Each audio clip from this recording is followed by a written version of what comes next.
لە شارە جوانەکەی کەرکووکین کە تێیدا زۆرترین هاوسەرگیری لە نێوان نەتەوە جیاوازەکاندا تێدا ئەنجام دەدرێت و نمونەیەک ئەمڕۆ دەبێتە میوانی بەرنامەی هاوژینی بینەرمان بن.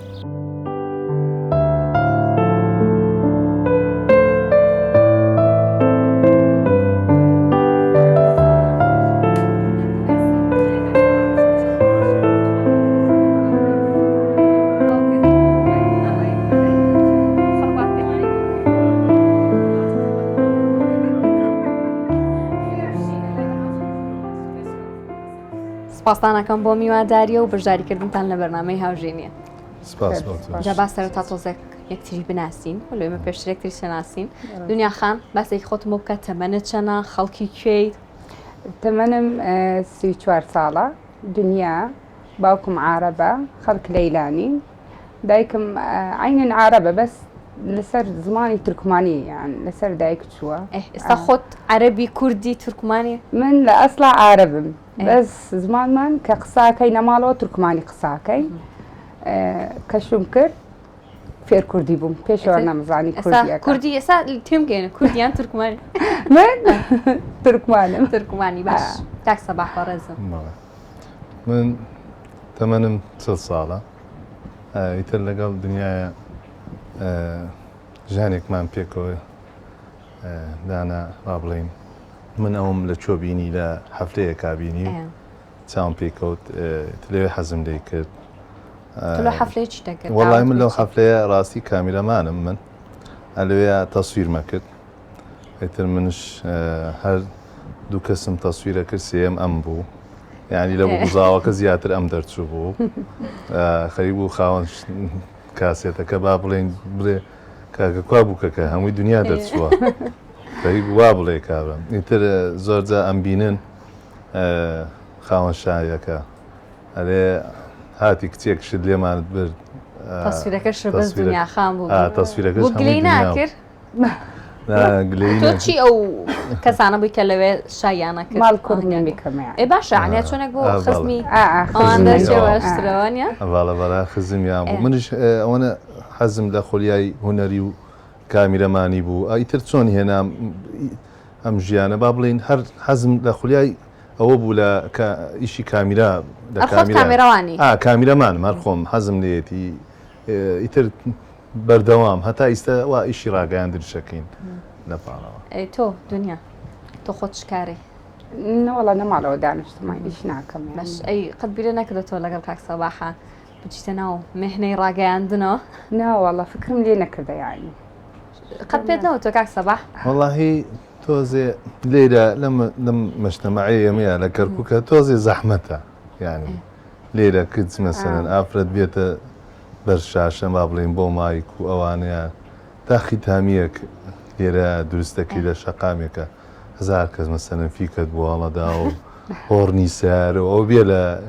ئەگە گەنج کوڕێ گەنج شت لەگەڵا بێ ئەو هیچ ئەو سارێک ڕەتە بەیتر هۆڕن لێدا ئەوانە هیچ ئاست دەکەن، ینی ئەگە ئافرەت لەگەڵا بێت تۆزێ جیاوازە ئێرە جیاوە هەولێر سلەیمانی وانە. باش دوو منداڵی زۆر جوانتان هەیە تاوان ئەمێ باسێکی ئەوانە ما بۆ بکەی بەس پێش ئەوی باسی مناڵەکانم بۆ بکەی تو جارە چۆن ڕاستی بووی پێی ئەم کوڕانە ئەیناسینەی شتێک چۆن خۆمان یعنی یەکتریمان بینی ینی بەس حەفلەکە یەکەم جارێکتری بینیمان یەکتریمان بینی بینمان ینی تۆز ینی قسەمان ناکرد بە یەکەوەت ئەو کاتە ینی تەلەفۆن نەبوو ئەو کاتە تەلەفۆن نەبوو یان قسەمان ناکرد. اینجا برادرم ینی برادرم تەواصلی کرد لەگەڵی تەواصلی کرد لەگەڵی اینجا قەتع بوو ئەو تەواصلەش نەما تۆزی عاجزمان بوو تەواصلە نەما عاجزت کردووە؟ نە عاجز بوو ینی برادرم لەگەڵ برادەرەکەت اینجا پەیوەندی نەما بینمان. اینجا دوای هەوە وەڵا سێرم کرد خوشکەی تەلەفۆنی کرد وتی دێنەوە بۆ داوخواستن ینی اینجا وەڵا قسمەت بوو بەس ماڵ دایکم ینی پێشەوە معارض بوون ینی ڕازی نەبوو.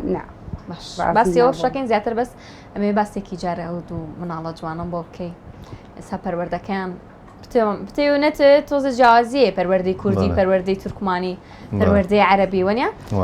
هەوڵتان داوە چۆن ئەم سێنەتەوەیە کە لە خۆتانە ڕەنگیاوەتەوە بیبەخشن بەوانیش. من 2005 ژنم هێنا ئیترەوە بوو 2006 مەڕۆم هاتە دنیاوە ئیتر ناویم نامەڕوە وتم تر کوڕەکە ببێ بیخەمە ناوی بنەم سەفا ئەلێ سەفا و مەڕوە ئیترەوە بوو ئەم کچەکە وتی مەڕوە وتی ئەگە کوڕێکمان بوو بەدایکی وت بەمنی وت خەوی بینی بوو ئەوتی مامە لە خەومان بینیم کوڕێکمان بوو ناویمان نا عەبدەڵڵا ئیتر ئاوا بوو ئیتر ناومان نایە عەبدەڵڵا خاڵێتان نەسێنە دنیامەوێت زیاتر باسی کللتوری خۆتانم بۆ بکە تۆڵی من باوکم عەرەبە دایکم تورکمانە عادەتەن زۆر جار نازم لە کللتوری ئێمەیە باوک عەرەب بێ ترێ مەژەڵێن عەرەبین وانە باوک کورد بێ وا ئەڵێن تۆ بۆچی بە خۆت ئەڵێی تورکمانن ڕاستەکەی زمانمان لەسەر دایک چووە یعنی هەر نەماڵەوە زمان دایک قساکەین ئێمە بەس خۆی من لە ئەسڵا عەرەبم یعنی عەرەبم بەس تورکمانی قساکەین خۆ زیاتر حەز لە تورکمانێکەشە بەڵێ عەرەبی و تورکمانی و کوردیش خۆی فەرقی نییە بەس یعنی تورکمانیەکە هەر سێ زمانەکەشە زانم باش تۆ تورکمانیت ئەزانی پێشتر بەڵێ بە حکمیەوە عینەن باوکم کە لە ژیانە نەما دایکم گەورەمانی کرد دایکشم عینەن تورکمانە باوکم کورد بوو کە زۆرجە مناڵ نێزگە لە دایکەوە یانی زۆر نێزگە بیە زمانی دایک با بڵێن ئیتر بە تورکمانی دایکشم کوردیش ێزانی هەم تورکمانی و هەم کوردیش تێکەڵ بوو بە حکمیەوە لەو گەڕەکە دانیشتین گەڕێکی پریادی پێڵێن لێرە لە کەرکووک کورد و تورکمانی لێ ینی تێکەڵە ئیتر بە تورکمانی و بە کوردی و ئاوە تێکەڵی برادرم هەبوو کورد بوو مناڵ بووین ینی لە مەکتەب تورکمان هەبووار عینەن هەمان شێوە اینجا ئەو فەرق و جیاوازیە ناکەین ینی ئەگە بە تورکمان بێگە کورد بێ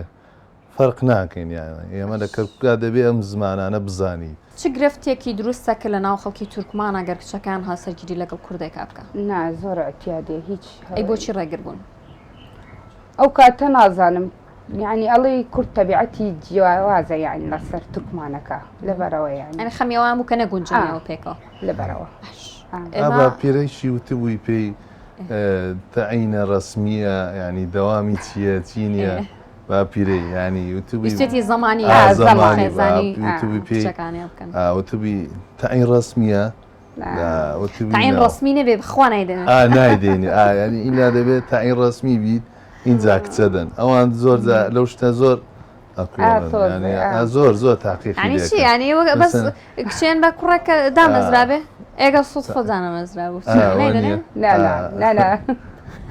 باپیرە و پرسیاری لێکرد باپیرم وایە وتیانی ماڵ دایکم ینی بۆیان گرنگ بووە کە کچەکان لە ژیانێکدا بێکە زمانی بێ ئەترسا وتی ئێمە یعنی غەریبە نایناسین لەبەرەوە یعنی وا ئەم نەیزانی بوو کە تۆ کوردیت وایزانی تورکمانە ئەی تۆ ئەتزانی ئەم تورکمانە یاخود بۆچی هاوسەرگیری لەگەڵ کچێکی کورد نەکرد وەڵاهی بۆ من فەرق ناکە ینی کوردیش بواە عینەن هەمان شێوە ینی ئەلێ چاوم پێکەوت ینی خۆشمویستر هەر شتێک وایە هەر زمانێک وایە کێشە هەر زمانێک وایە بۆ من چێژ کورد بێ تورکمان بێ ینی هیچ فەرق ناکە ینی دڵ لە دڵە چێ ینی ئەوەیە مۆزاکە دڵ دڕا کێشێ مۆزوعەکە ئەو گرفتانە چین کە لە سەرەتای هاوسەرگیریە ڕوبەڕووتان بۆ تەبان ئەگەر کورد و کوردیش بوونایان ئەمشتە هەرە بوو بەڵام ناتوانین بڵێن کە کێشەکانی ئێوە کەنترە لەوەی کاگەر دوو هاو زمان بێت وانە ئەو کێش و گیر و گرفتانە چی بوو کە لە سەرەتای هاوسەرگیریە ڕوبەڕووتانە بۆ چۆن پێشم بڵم کە چۆن چۆنی چار سەرتانە کرد پێکەوە مەسەلەن قسەکردنە ئەم هیچ وشەیەکی کوردی نازانی کە هیچی نازانی من یەواش شێواز هەموو ڕۆژ بە کوردی قسەمەکرد لەگەڵیا ئەوە بێنە و ئەو وا لێ بکە و ئەو دوگمەیە بیکوژێنەوە بوو بە پانکەکە بە منی وت ویستی بڵێ پێم ئەو دوگمەیە بکوژێنەوە دوگمەی پانکاکە وتی ئەو پانکایە بکوژە وتن چەند چاقۆی لێدەم چۆن بیکوژم ئاخر چۆن نەبێ وتم نابێ دەوێت بڵێ بیکوژێنەوە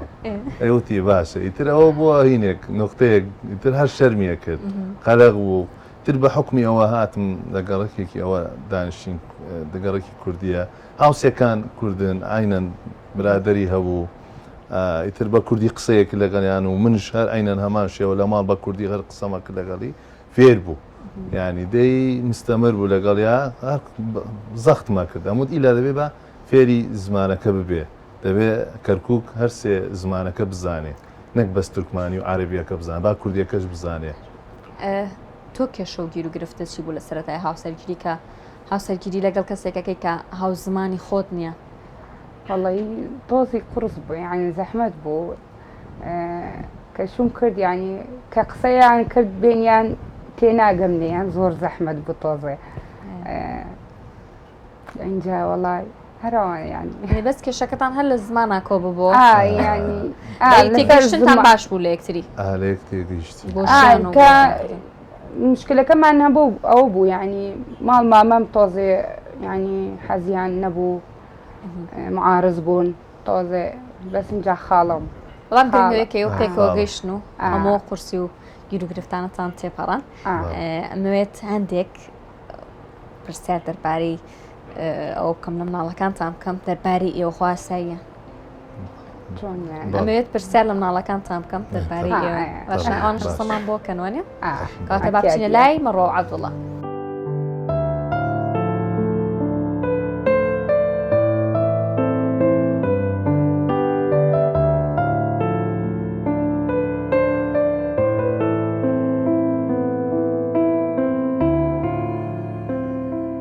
باوکم کورد بێت و دایکم تورکمان بێ من ژیانم چۆن بێ ئەمێت تۆ خۆت باسیەوە بۆ بکەی دوو زمانی جیاواز ژیان بۆ قسەکان چۆنە بێت؟ من ژیانم تەبیعیە دایکم تورکمانە باوکم کوردە پۆلی پێنجی ئەدادیم هیوایەتم مەکتەب تەواوکەم سەر و دایک باوکم بەرزکەم حەزەکەی ببی بەچی؟ ئالامی بۆ؟ لەبەر شتی خۆش هەوایەتە لەبەر باوکە نییە؟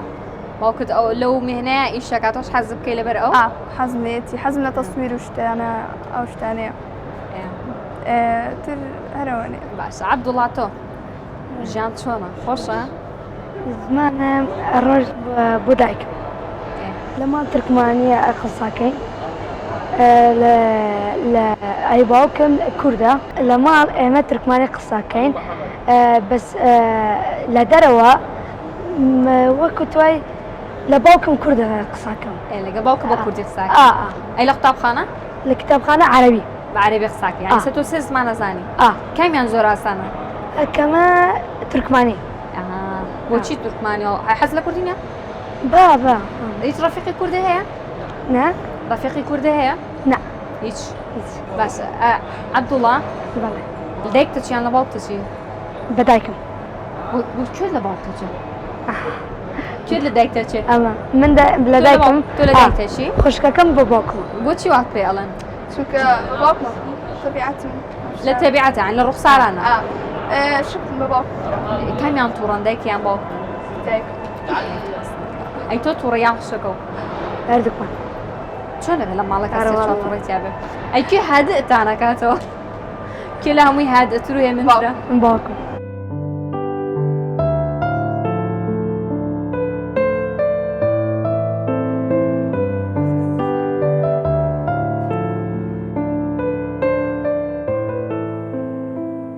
ئەنجا قسەی زۆر تایبەتم لە مناڵەکانتان پرسی خواساییەوە باش پەروەردەیەکی جوانم تیان نبینی هیوادارم هەمیشە ئاوا بەختەوە و سەرکەوتوو بن پێکەوە باسی چیتان نەکردووە من هاتم لە فڕۆ؟ باسی ئەم دنیامان ئەم دنیایەت چۆنە؟ وەڵی باشە ژینە الحەمدولillah ئیسان بە سەلامەت بێ و ئەوەیە. باسی لایەنە خراپەکانتان نەکردیان لایەنە باشەکان؟ لایەنە باشەکان تانەوێ باشتر بێت هەر بۆ بۆنەوە جیاوازی چێ لە نێوان کەلتوری تورکمانەکان لەگەڵ کولتوری کوردەکان هەست بکەم شتا ناکۆکیەک دروستەکە بەهۆی ئەم جیاوازیەوە؟ وەڵی خۆی نارتوری یعنی تورکمان و کوردەکە یعنی جیاوازە بەس ئێمە نەمان هێشتا یعنی خۆتان ئەوتان نێشت خۆتان نەمان هێشتووە یعنی جیاوازی جیاوازی هەبێت الحەمدلله یعنی تەفاهممان هەیە. کێشتانە بێ چۆن چارەسەرەکەن کێ تووڕابێ کێ ئەڵەوەرما گفتوگۆ بکەین چ ڕێگاکەکردنە بەر بۆ ئەوی کە ژیانتان کێشە و گیر و گرفتی تیادا ڕوونەدا کە توورنی وەڵام من تووڕابێ تووڕابێ ئەو تووڕابێ بەشەر هەر تووڕابێ منش هەر تووڕە بوومە بس هر مسامحة هي يعني بس تو هي من ترو هي من ترم بلى أو عصبية من عصب توزي كاك صباح كردا كان براستي تشكي شيء كان لقل تركمانا كان هي وهندي جار زوربي خزانة كان رجرن لوي كا قلنا كتشكي كرد هاو سجلي لقل كركي تركمانا بكا والله ما حتى استا او شيء ما نبوه من الدنيا يعني تاكو استا تقريبا 100 صالة بيكوي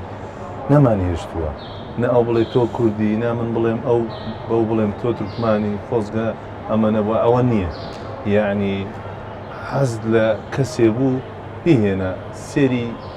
او قوم ام قوم مكة يعني او تركمانيا اما كردا بس رنگا و گنجان خوان بدليان بس دايكو باوكا كان زوجار سيرك يجي تر ابيت السبب او تسيت بيني او دوكا سوا يعني ابيت السبب نابي او اي شباب بيت يعني بيس ناكع او تركمان يا اما كرد بيه مهم هو انسانك رازقو بيه لقلوي برانبريا يعني مالك دابنن يعني حتى بيه مثلا اوكو ايما يعني هو تا 100 صالة جنوبية الدين هيك شيء ما نبوا الحمد لله لا كركوك بيكوجيانا كركوك يعني بيكوجيان يعني كرد عرب تركمان هيك فرقه نيه بينهم هيك فرق ناكم قبل مثلا بليوتك ألمنا حزناكم تفرقة ببيت زوجار لبيني دو كسا كسي سيم هي رجليكا بس دم ويا سوريا كيكا ايوه دو كس بنته هوي دروز بوني بيوندي كينه راسي تشيرو كشم مو كنا وين بالله وي هنا دنيا خطبه بس حزكم دنيا باباسكا يعني ندنا وتر يعني هوي يمكن ان تعرف كشيء لما ربرين ايما وصباح كتبراي برادري كتبراي برادركي مصور بو دواء مصور هاتبو رسمي قال ما ربرينا كم هذا كم من تاي كم يعني تقولي كيف دك شمانية باشا من زان بيدم هاد بو ما ربرينا كم انتم مرة رسم ما بو بقرا لما ربرينا يدير هاد رسم بقرا شاي بكتبرا كم كنت يترى هو عربة اللي شافني وشفته سيكتريان كر يكتريان باغان كر لو ما ربرينا سايان ليكر يتل عيني وكيما وكيما وكيما يتل هو اللي هو علاقاته قدسي فيكر ريقري دروس بو هيك وابد ريقر باوشي ابد ريقر نبو دايشي توزي ايود عند بابلين ليش بو وتي دبي ويشواز بيني بروي بابلين ايشك او ايشي تربكي بابلين حزناكم بو حزي لا ايشك انا لو ايش انا هو تي واز بيجشتن بلاي لا اخيرا جيشنا بو نيتي خويان والحمد لله جيشنا مرازي كم تنظر اداري مالدن مال برا والله من اداري مال بوشي بباراليزيشن به شلون يعني بوشي باري مالو بلاليزيشن به مصروفات مصروف يعني جينا ظاني شلون مصرفي كبداية تشتي يعني فيها الحمد لله صباح يعني كأخوي أظان تبعتي من كباري أداة دسم أظاني يعني من مصرف تصرفات تشيلي كم يعني الحمد لله مال ماندانا يعني أو تشتانا يعني يعني أظان شلون يعني لي رابي أظان مدابرة الحمد لله لغرفيك هو لما ضايك لما ضايك بوين كيف صار لما المال ضايك بوين عليك مالك كابوين الحمد لله خانو مانكر خانو مانكر اگه مدابر نبوين ابوينا خاون متري عرضه يعني خانويك جن دبي مدابر بي الله لا بشتي هر بياوتي سركوتو جنك شيء بالضبط عليه جنو مال نك مال جن او مساله هي باش خۆتان زانم شاری کەرکووک پێکەوژانێکی زۆر زیاتری پێوە دیارە لە چاو شارەکانی ترا لێرە کورد و عەرەب هاوسەرگیریەکەن کورد و تورکمان و عەرەب ینی هەوڵەدەن کە ئەم جیاوازێ بە تەواوەتی نەمێنێ و شتەش هەبووە ینی لێرە نامۆ نین ئێوە بە کۆمەڵگاکەتان کە تۆ تورکمانی ئەم کووردە لا الحمد لله کێشەمان نییە یعنی هیچ فرق جیاوازی ناکەین خەڵک کەرکووک وایە یعنی ئەمە براکانی براکەم یعنی یەکی ئەوەش یعنی ژنبراین گەورەکەم تورکمانە ئەو کەیتر عین تورکمانە ئەو کەیتر عارەبە ئەو کەیتر کوردە کوردانیەوەش ئەی تۆ لە خێزانەکەی وایە چەندانی کورد و تورکمان و عەربی عینە بۆ کەرکووکەم شتێکی جوانە عینەن ئاتێکەڵیە یعنی زۆر تورکمان کورد عەرەب عینەن هەمان شێوە براکەیش عینەن برایەکی ژنی کوردی هێناوە تورکمانی هێناوە عەرەبیشی هێناوە ینی تێکەڵە هەر سێ براکان هەرێکی ژنێکی لە نەتەوەی هێناوە با بڵێن تورکمان عەرەب کورد یعنی ئەمانە کەرکووک مستەغەرن با بڵێن کەرکووک بچووکن ئێمەش هەمان شێوە عینەن ئەم مناڵانە کە بنێتتر بخوام بڵێن ئێمە کوردین تورکمانی بڵێن چی یاخود بەلایەنەوە ئاسایی ئێمە لە دوو زمانی لە دوو نەتەوەی بەس مهمەوەیە تۆ نەتەوەکەی خۆت لەبیر نەکەی یعنی من مەسەلەن بە مناڵەکانم وتووە مناڵەکانە بێت نەڵێمەلێم کاکە قسە بکەینە ماڵەوە بە کوردی قساکەم لەگەڵیان لەگەڵ دایکیان ئەوان بە تورکمانی قساکەن من لەگەڵ عەبدوڵای بە کوردی یان لەگەڵ کچەکەیان بە کوردی قساکەم ینی حەزەکەم زمانەکە بە لەبیریان نەچێ ئاوا لەگەڵیان خۆیان کە پرسیاری لێکردەوە کوردیان تورکمان خۆیان ئەڵێن ئێمە کوردی باوکم کووردە باوکم کووردە دایکم عارەبە دایکم تورکمانە من هەر لە تۆ تێنەگەیشتم کوردی عەرەبیان تورکمانی عەرەب و تورکمانی عەرەب و تورکمانی زۆر باشە دەستان خۆش بێت بەردەوامە بین پرسیاری زیاترم هەیە ئەمجارە تۆزێک زیاترە چینە خوڵاییەوە و بە تایبەتی ئەمەوێت لەسەر شاری کەرکووک قسە بکەین باشە بەردەوامین بەڵام بچین شوێنێکی تر پێماکەمی